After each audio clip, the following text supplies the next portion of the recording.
Bom, feita a independência, vencida a Inglaterra, os Estados Unidos, ou melhor, as 13 colônias, vão elaborar uma constituição, ou seja, um conjunto de leis para governar as 13 colônias.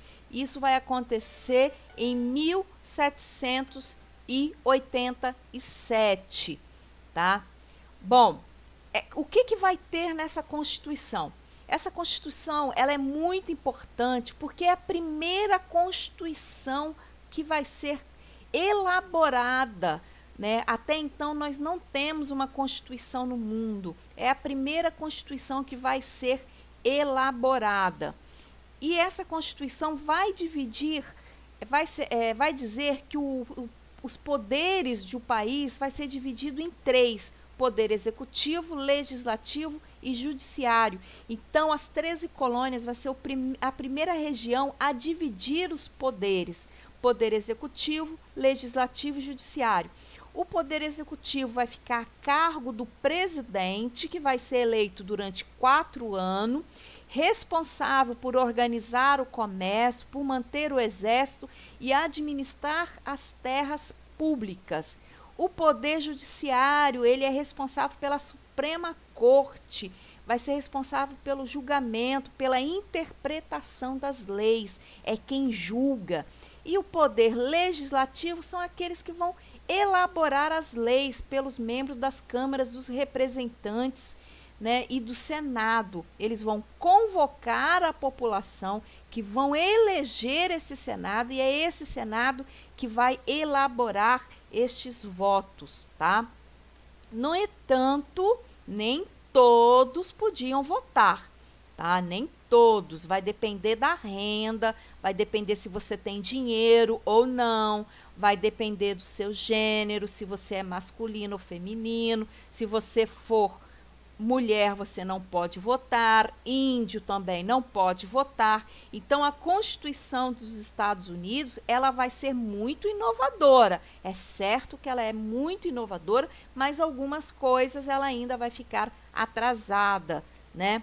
Bom, ela vai estabelecer as bases para a primeira república da história da América. Gente, os Estados Unidos hoje, eles podem sim contar glórias, porque eles foram a primeira república da América e vai influenciar a Europa e as outras colônias também.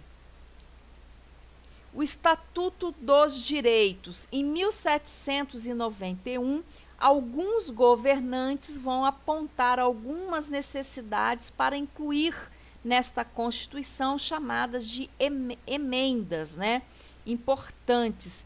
Umas dessas emendas que são muito importantes é a garantia de liberdade de culto. Todas as religiões têm direito, tá? Então não vai ser uma única religião, mas todas. A expressão, a liberdade de expressão, de imprensa, liberdade de imprensa e de reunião, ou além também da legalização do porte de arma pela população civil. Então, lá nos Estados Unidos, lá naquela época, você já tem a busca pela liberdade de imprensa, de reunião, liberdade religiosa, tá? E vamos falar então de Thomas Paine.